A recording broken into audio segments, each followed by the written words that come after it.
Hi, welcome back to ODE YouTube channel. Today I'm here to show you 3 used pens I bought here in Lisbon. So sometimes I try to find what is around, sometimes I find interesting stuff. This time I think it's not really amazing, but it's interesting. I'll just show you the pens. I think it won't be a very long video. And then show you some comparisons. These are not reviews, just to talk a little bit about them. So, I bought 3 pens. They were quite inexpensive. I think I will try them, test them, clean them, and maybe 1 or 2 will be a future giveaway in this channel. So, starting with the numbers, we have here 3 Parker pens. One is this is the Parker 25, which is an interesting pen from the 1970s, I guess. I'm not sharing with you a lot of information, just I will see it better later. Then I have a Parker 45. This is one of my favorite pen models ever. And finally, I got a Parker Rialto in black. So these are interesting models. The only one I didn't have was the Rialto, at least in this black finish. But let's go around some of this stuff. I find there are some interesting things here. One is the way how the Rialto reminds us of kind of a Parker dual fold. I think it's kind of reminiscent with this black part, and this will allow the pen to post quite easily and flush to the pen. You have this small nib, which has kind of an 88 there, and the model is the Rialto. So it is an interesting model. It came with a cartridge. I think they used in the store to test the pen, and okay, it came with that, so I will need to use that up. And then after that I will clean it. So this is the Parker Rialto, which is an interesting model, I would say. I didn't have this black one, but I already have some other 2 Parker Rialto. I don't remember now the name of the finishes, but I have this gold-plated one and this chrome-plated one. So they are very similar, all black sections, all gold colored nibs, although they are still gold-plated nibs, and all have the same kind of feature. In these other 2, you'll see the black top. It is the same on everyone, on every pen, but in these 2 it is more visible because it is a different color from the rest. And here you will see also the end part, which is black in all of them, also the section. This one is the more subtle because it is all black in black. I think this will be interesting because I will be able to compare this pen with another pen that is kind of similar, although this is more a matte black finish. This is metal. This is a pen that I used a lot during university times. I think it is waiting to be cleaned for many years now. So let's see what I can do. The cartridge is clean, but the pen is not. There is some of this coating. It is no longer matte, and there are some chips of this black layer. So I'll have to see. I will make a review. I think it will be interesting. But I have this one also to reviews. It's kind of interesting because you have the Rialto, you have the Vector, and you have the new Vector XL that you can see. It's really different from all those. It is also a black one, but it's very, very different. But it is an interesting pen overall.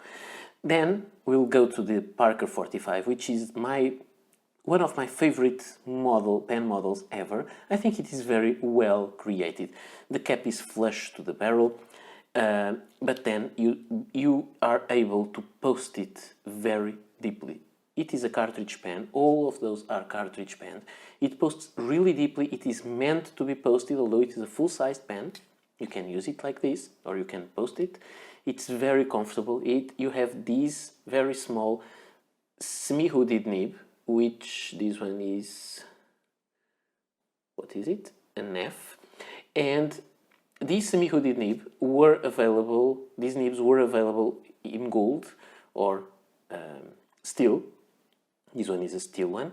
And they can be easily replaced. You just have to unscrew all this black part at the end. You unscrew it and you screw a new nib to the pen. So you would have lots of different choices, which was fun, and you could buy separate nibs for the pen. So it is a very interesting pen. It was a way to customize pens in a very simple way, and it would be good for Parker in two ways, I would say. Because if you wanted to exchange the nib, you had to buy an extra nib, but Parker wouldn't spend any time because you could do it yourself. You just unscrew one and screw the other one back. So I think it was a very nice concept. About this pen, I thought of bringing two pens, or three. This is, or four. This is the last version of the blue Parker 45. It had these.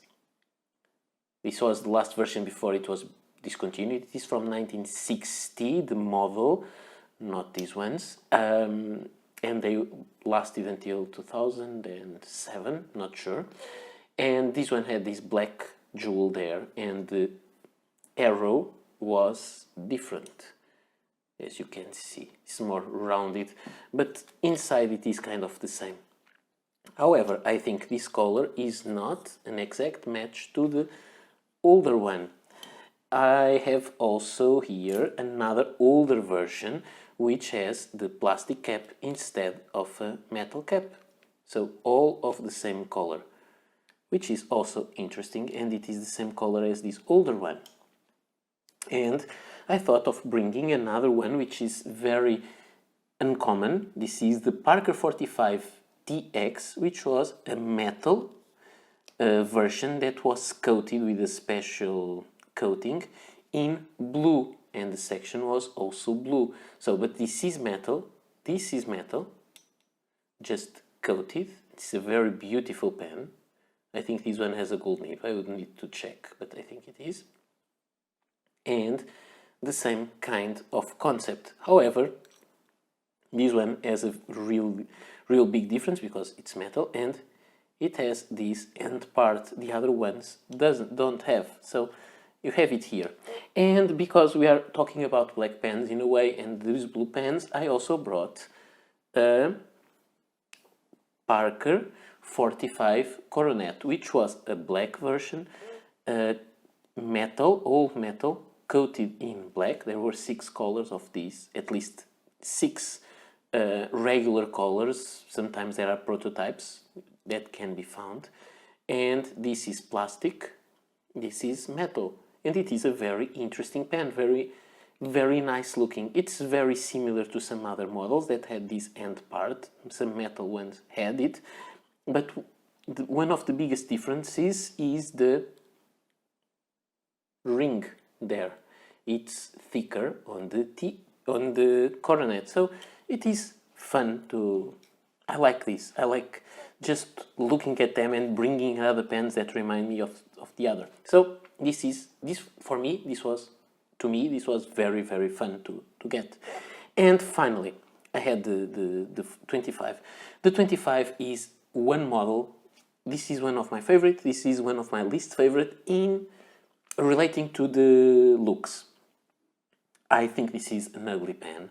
I don't like this kind of clip that has the Parker logo there instead of the arrow shape. It was available in several colors, not many, but it was available with metal barrel, and then it had this colored part. So it could be steel. It has this tapered part, which is not that nice when you look at the pen like this, but it is meant to be posted, and when you post it, it becomes very flush to the pen, and I think this concept, the design is kind of brilliant, although I don't like the end result in aesthetical terms, but I really enjoy the pen. It writes really well. This one I don't know. It has no ink, but I will test it. And it has this interesting nib that is wrapped around the feed. It is an interesting pen. It was available in steel and blue, steel and black, which is also an interesting one. I have it here. There are small variations, sometimes in the kind of nib. It was available in steel and orange. I don't have it. It was available in steel and green, and the green is my favorite color. It's not rare, but it's kind of hard to find. I like this green a lot, and this one has an interesting feature. It has, I think this is I need to study more of them when I make a review, but this one has an older style of nib, which has a breather hole. The others don't, and when you turn them upside down, you can see that in this the nib is much more rolled around the feed.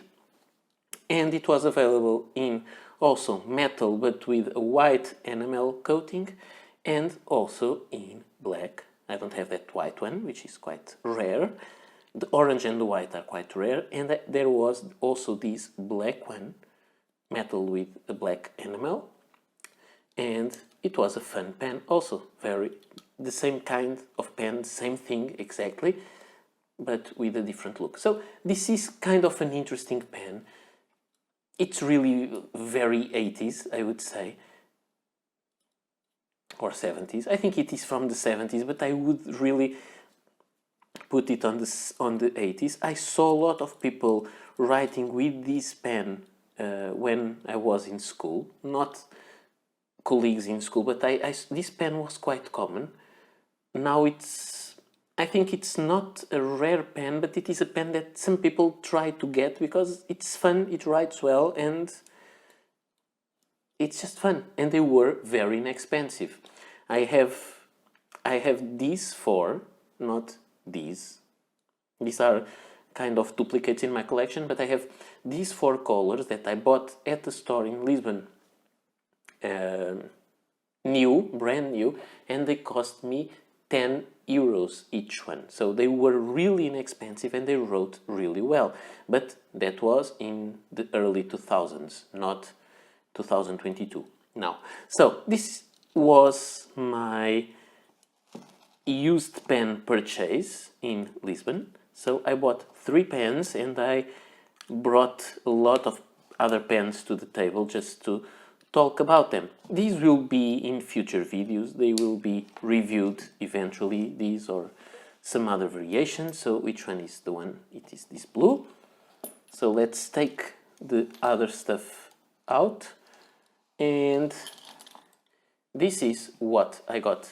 Parker 25, Parker 45, Parker Rialto. I guess maybe 1 or 2 of those will be given away as a giveaway in the future, I guess. That's something fun that I'm doing more and people enjoy those participating giveaways. So this is all I have to show you today. I hope to read your thoughts on the comments below. Feel free to comment and ask questions, and we'll meet again in the next video. So, bye.